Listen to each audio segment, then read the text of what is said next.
I'm Brenda. I'm the editorial lead at Food52, and I'm really excited to be making a rutabaga laksa from Mira Soda today.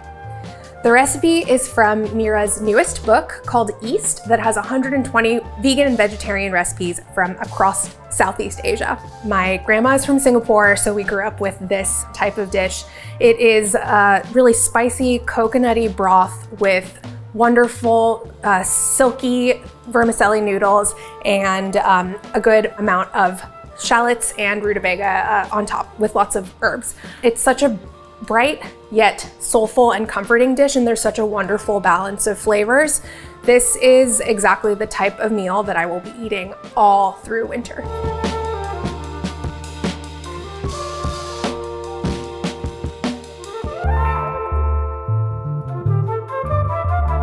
We're gonna start with our soup base, which is just gonna be a paste of a bunch of really, really flavorful herbs and spices. Typically, laksa has a seafood element in the paste, and so it's not usually a vegetarian dish. That said, you know, in Singapore and Malaysia, there are lots of wonderful market stalls that sell a vegetarian version, and so I was so excited when I came across this recipe because it allowed me to, you know, capture some of those flavors of my childhood and the things that comfort me so much, but without any meat. It's so flavorful, and you don't feel like you're missing out on any of the sort of elements of the fish. Just dump that in. Now, because there's not a lot of, you know, water in here, it's gonna be a little bit difficult for these ingredients to blend up without any help. So we're gonna add in just a little bit of vegetable stock. About 2/3 of a cup. The last ingredient we're going to add are the extra flavorful stems of about 3/4 of a cup of cilantro. We're gonna use the leaves a little bit later to garnish the laksa, so don't throw them out. Just kind of look at and see where the natural separation of the stem and the leaves are. It's fine if a few leaves get into the paste, but we just want all of this really, really good deep cilantro flavor, really bright, herbaceous. It's gonna add a lot to the paste.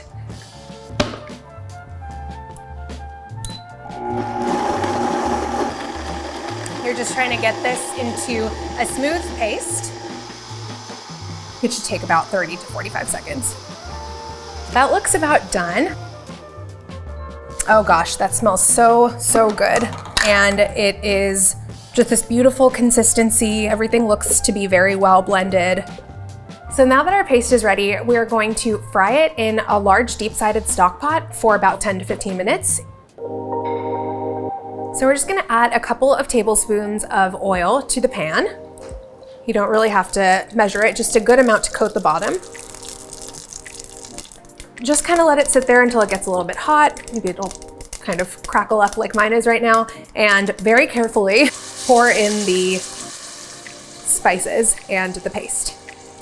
And try to get all of that goodness out of there with a rubber spatula. And wow, from the second that the paste hits the pan, you can already just smell all of the blooming spices and the wonderful aromatics. You kind of have to babysit this for about the full 10 to 15 minutes because all of the sugars in here will get deeply caramelized and maybe even burn if you're not watching it carefully. So turn on a podcast, listen to your favorite music while you sit and stir. You want like a lot of the water to evaporate out, and you want to get it down to a fairly concentrated paste, and it'll be like a darker sort of rust color. You get this deep toasty caramelization out of all of the shallots that we have in there. So it's been about 15 minutes and the paste has reduced significantly. It is like a really deep rust color. So that's when you know that it's gonna be ready to turn into our soup base. Add our coconut milk, 1 full can, into this mixture. And I'm gonna do a little bit at a time just so the paste gets completely incorporated.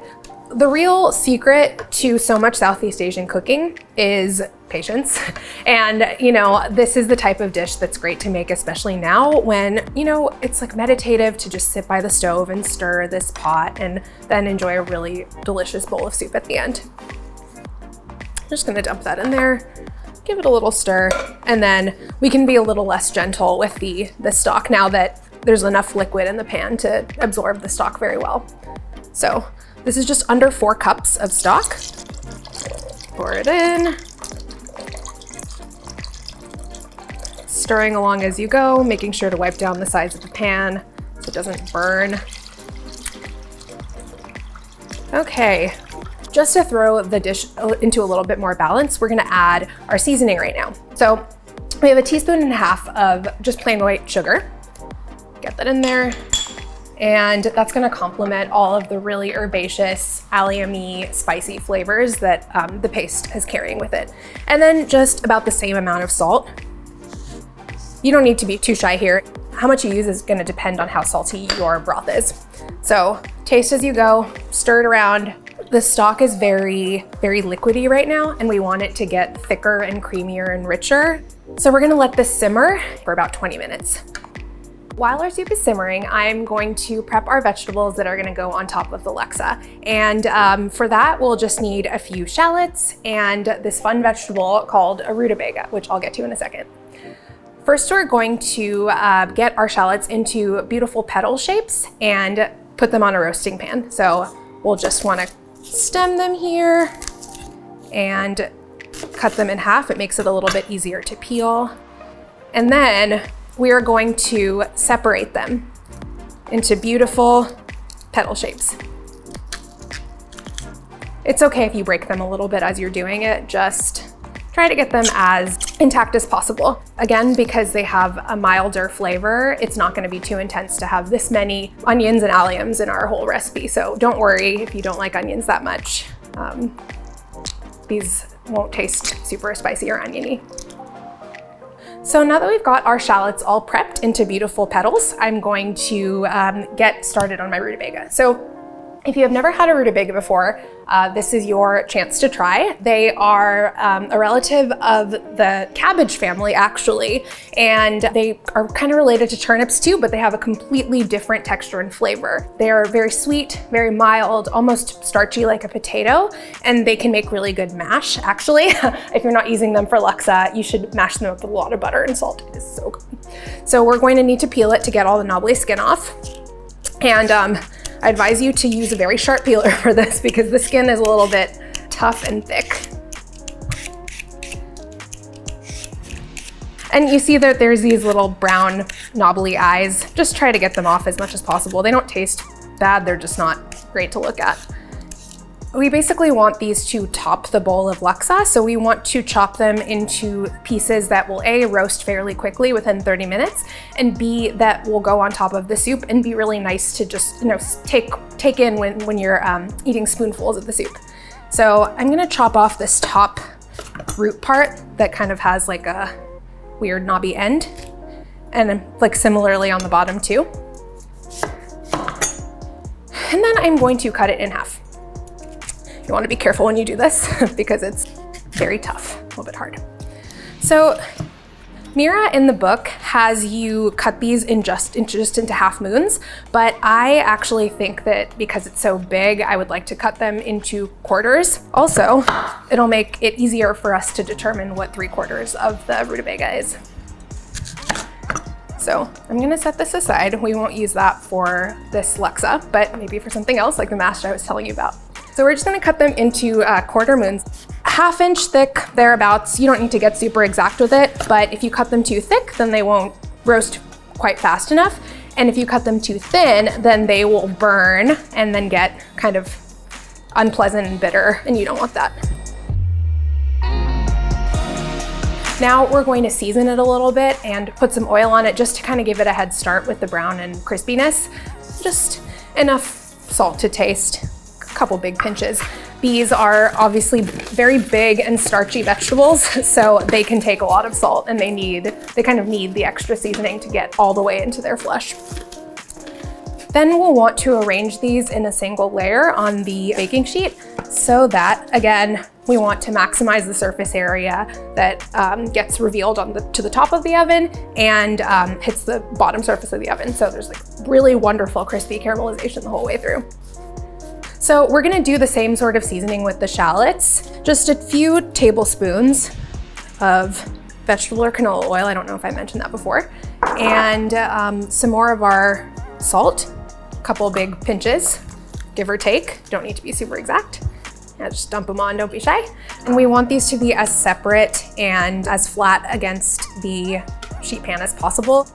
If you put them too close together, like with most roasted vegetables, onions have a big water content, and so do shallots. So they will just steam and get kind of like limp, and we're looking for crispy, we're looking for extra sweet, we're looking for a beautiful roasted brown flavor and color. So now we're ready to get the sheet pans in the oven on the convection roast setting at 425 degrees.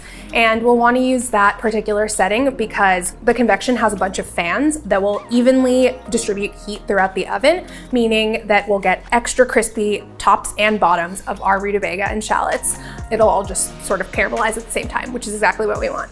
The rutabaga will roast for 30 minutes and the shallots will roast for 20. All right, so it's been about 20 minutes and our soup base has gotten really thick and creamy and cooked down for just the right amount. I'm actually gonna get our noodles going in just a sec so we can serve up our soup. The great thing about this electric cooktop is that it has a wonderful warming function that I'm gonna keep our soup base hot over as we cook the noodles.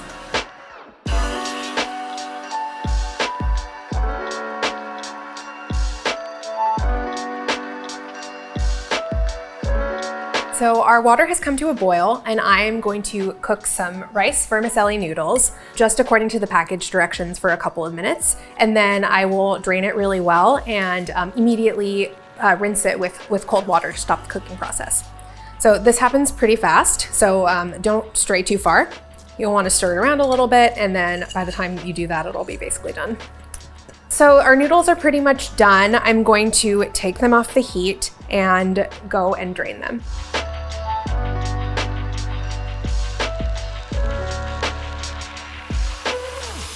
All right, now we are going to serve up our laksa and the best part, taste it. I have my drained noodles here that I'm just gonna put in a bowl.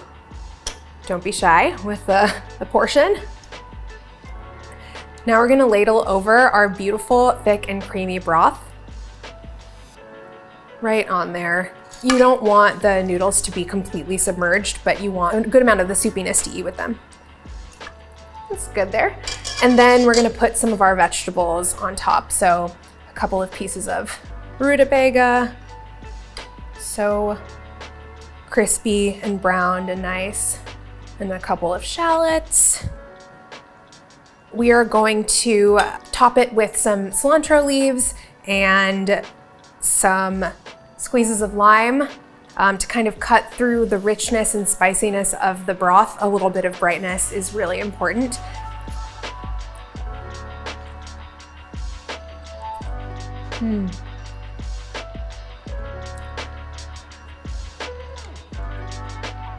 The noodles are so tender.